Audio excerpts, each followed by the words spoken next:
آج ہم نبی کریم صلی اللہ علیہ وآلہ وسلم کی عطا کردہ ایک عظیم اور بے مثال خصوصیت کے بارے میں جانیں گے، یعنی آپ صلی اللہ علیہ وآلہ وسلم کی سماعت اور بصارت۔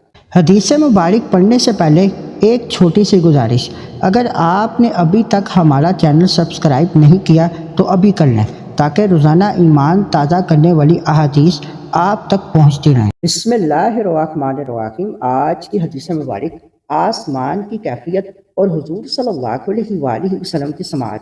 سنن ترمذی حدیث نمبر 2312۔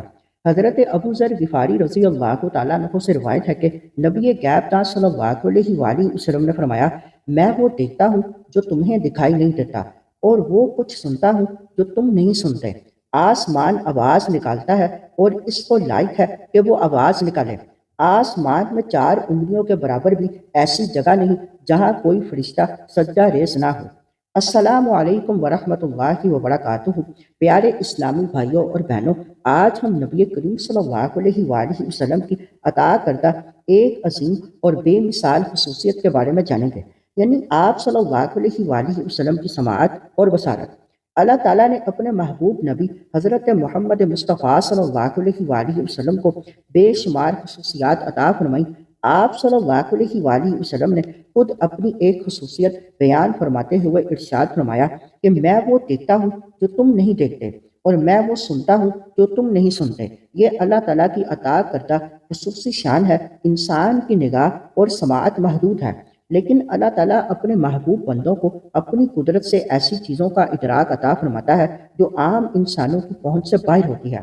پیارے اسلامی بھائیوں، اس حدیث میں نبی کریم صلی اللہ علیہ وآلہ وسلم نے آسمان کی عظمت کا ذکر فرمایا اور بتایا کہ آسمان اس بات کے لائق ہے کہ اس میں موجود فرشتوں کی کثرت کی وجہ سے آواز پیدا کریں۔ آپ صلی اللہ علیہ وآلہ وسلم نے فرمایا کہ آسمان میں 4 انگلیوں کے برابر بھی ایسی جگہ نہیں جہاں کوئی فرشتہ اللہ تعالیٰ کے حضور سجدہ ریز نہ ہو۔ ذرا غور کیجئے، کائنات کتنی وسیع ہے اور اللہ تعالیٰ نے اس میں کتنی عظیم مخلوقات پیدا فرمائی ہیں۔ اس سب کے باوجود ہمارے نبی کریم صلی اللہ علیہ وآلہ وسلم نے ایسی حقیقتوں کے بارے میں خبر دی جنہیں عام انسان اپنی آنکھوں سے نہیں دیکھ سکتا۔ یہ حدیث ہمیں اللہ تعالیٰ کی عظیم قدرت اور اپنے محبوب نبی صلی اللہ علیہ وآلہ وسلم کے مقام اور فضیلت کی یاد دلاتی ہے۔ ہمیں چاہیے کہ نبی کریم صلی اللہ علیہ وآلہ وسلم سے سچی محبت کریں، آپ صلی اللہ علیہ وآلہ وسلم کی تعظیم کریں، اور آپ صلی اللہ علیہ وآلہ وسلم کی سنتوں کو اپنی زندگی کا حصہ بنائیں۔ یا اللہ، ہمارے دلوں میں اپنے محبوب نبی حضرت محمد مصطفیٰ صلی اللہ علیہ وآلہ وسلم کی سچی محبت پیدا فرما۔ ہمیں آپ صلی اللہ علیہ وآلہ وسلم کی سنتوں پر عمل کرنے کی توفیق عطا فرما، اور قیامت کے دن آپ صلی اللہ علیہ وآلہ وسلم کی شفاعت نصیب فرما۔ آمین۔